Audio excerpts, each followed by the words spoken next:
Hello. Boxing UFS, mambo ndio kama hii. Nimekuja kupatana na mchinku hapa. Anaitwa Jingshen. Hello. Jingshen, nasikia wewe ulipata UFS kwa mtandao. Bana niliona post yao kibox, nika reach out, wakanioffer game, ndio mimi sasa nimekaa.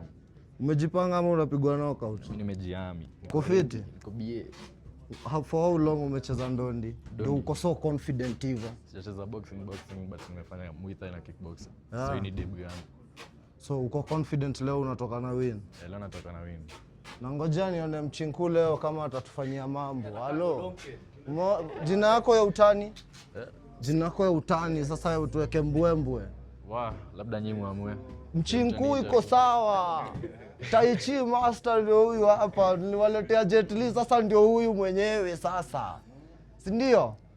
Mbuda, all the best. Nataka kuona game yako. Shukrani. Nikifurahia wacha ndaongea na unakaa kucheza huku. Utasikia poa. Ile. UFS wanatoa kichele. Sasa niko sure ukicheza poa. Utasikia poa. Inshallah. Si ndio? Yeah. Asante.